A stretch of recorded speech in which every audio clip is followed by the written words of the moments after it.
Hello everybody, my name is Cade Woodward. I'm doing my week 5 presentation on one of my hobbies that I like to do that is also a physical activity. And so I'm going to do my presentation on rock hounding. It's my favorite hobby. You got a picture of me there on the right with some slabs that I cut, and I probably washed them, and I'm sitting there on that bucket. Alright, so here, rock hounding. So being a rock hound's the world's best hobby, alright? It's a hobby that pays.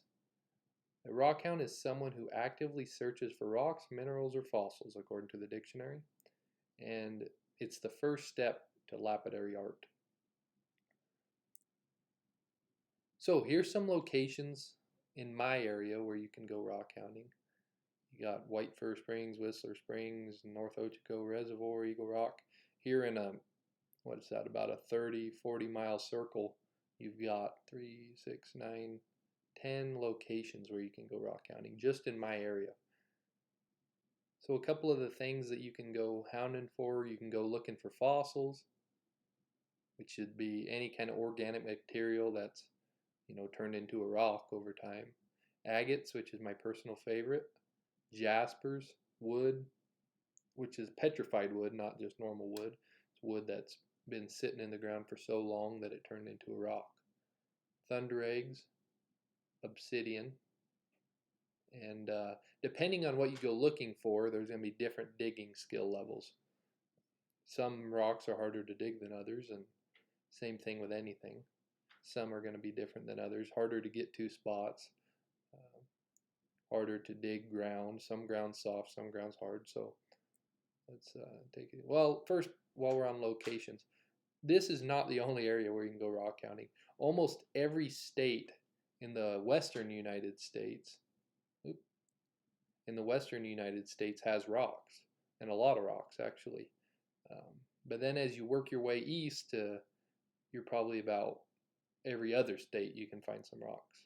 And the reason for that is because rocks are found where there was volcanic activity in the past. And here in Central Oregon, where I'm showing you now, was similar to Yellowstone about 50 million years ago. And I'm pretty sure it was the same volcano that's under Yellowstone now that was in our area a long time ago. So let's click on down. The health and wellness benefits of being a rockhound. So there's 3 different kinds of rockhounding. There's prospecting, there's digging, and there's mining. And depending on what you're doing, you're going to get a different workout. So prospecting is what I like to do. I like to put on my backpack, get my pick, my shovel, and a day's worth of food in a backpack and just go walking out through the mountains. Start somewhere where I know there's rocks and walk around looking for different geological formations where there might be some different rocks that sprouted out of the ground that might be worth some money to go digging. And I might start in the morning and put on 20, 30 miles walking around in the woods looking for a new deposit. Then there's also digging. Digging's a little bit different. So digging, you're going to know where you're going to go. You're going to have it on a map. You're going to drive up there. You're going to get out with a shovel, and you're just going to start digging a hole, trying to find more rocks like have already been found in that area. So obviously that's going to be a little bit different of a workout, more of a muscle and probably an endurance where you're just continuously digging. By the end of the day, you might end up with an 8-foot hole straight down in the ground just looking for rocks. And then there's also mining, which is what we'd consider with a pickaxe digging in hard rock, where you're breaking away rock. And that's probably the least hard on your body, but it's also the least eventful kind of rock hounding usually, because you move less dirt when you're hitting it, when you're just breaking away rock to see what's inside. So there's walking, there's digging, there's packing. You're working out your cardio, you're working on your muscles, and you're working on your endurance. The basic skills. I say none, it's for everyone. But in reality, you have to have some physical mobility. You could probably be in a wheelchair, but you probably wouldn't want to be in a wheelchair hiking out to go find some rock somewhere. And you also need some slight identification skills. What that means is there's rocks that are just normal rocks, basalt, granite, all kinds of stuff like that. And then there's rocks that are super beautiful, super hard, and just really almost art. And that kind of rocks is what you're looking for, and you need to be able to tell which is which. And it doesn't take much, but some people have a hard time, and they'll end up packing a 50-pound rock 10 miles, and it isn't worth anything. So risks and how to manage those risks. The main risks would be injury, either from heavy lifting. I mean, you're dealing with rock, so a small rock still weighs quite a bit. Shrapnel, you're hitting on hard rock with a metal pickaxe, and that's going to create some shrapnel. And then you have sharp rocks.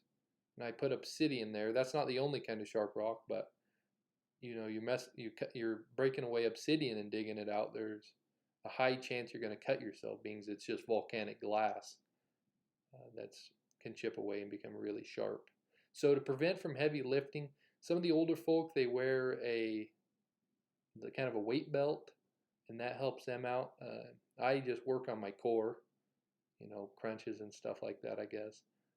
The shrapnel, I always wear eye protection, no matter, even if I'm walking around, I have eye protection on. And then for sharp rocks, I'm always wearing gloves. Some people refuse to wear gloves, but it's definitely the way to go to protect yourself and protect your hands. Try to get it to go one more down. Oh, we went way too far. Okay. So, social dynamics and responsibilities. Here on the right, you have what we call the Rockhounder's Code of Ethics. And this is posted on every rock magazine you'll see, every rock book. It's usually on the front or the back page.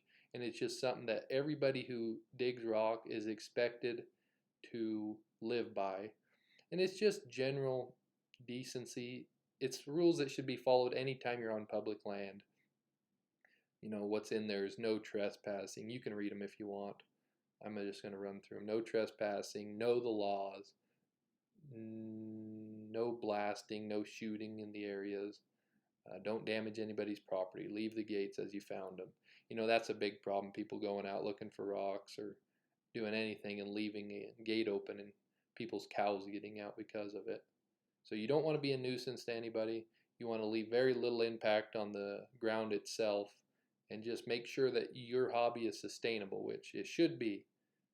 It's definitely not a hobby that shouldn't be sustainable. So for resources, there's your local rock and gym club.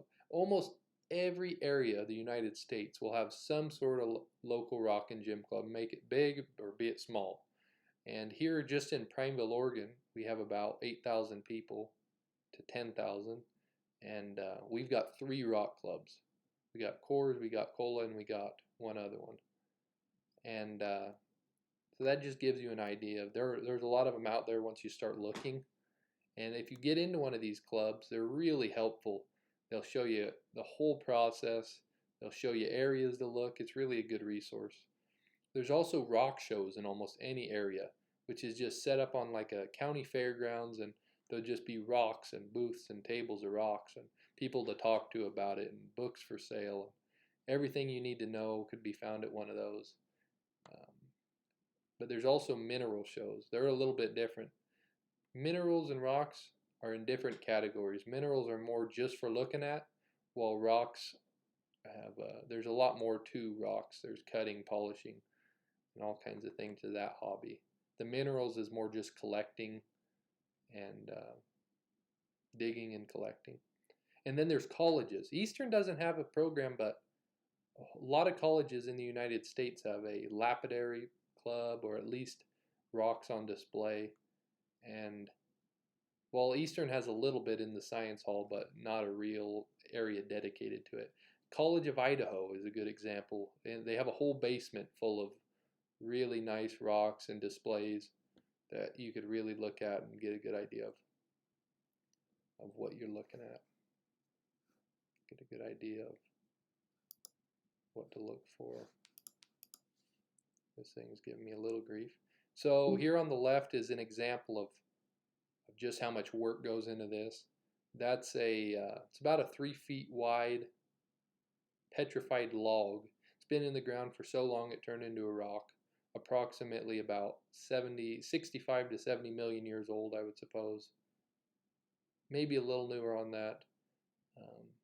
Anyways, I probably spent 6 hours digging on that to uncover that 4 or 5 feet section of log that you see there. And there on the right's a piece of that log once I took it home and cut it. And you can see the little agates where the piece of wood had decomposed and filled with agate before it turned into a rock. There's what a rock saw looks like, and there's me holding the blade on the right for my biggest rock saw.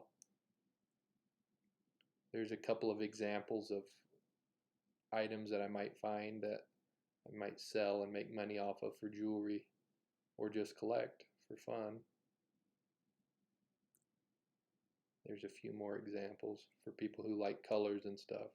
It's kind of an endless cycle, and there's a lot of fun stuff to find, and people value it. So, it's a hobby where you can go out and spend the day and pay for it, and that's pretty rare to find in a hobby. That's why I like it, and you get a good workout while you're doing it, and you have a lot of fun. Anyways, that kind of concludes my presentation for the day. Thank you guys for watching, and have a good day.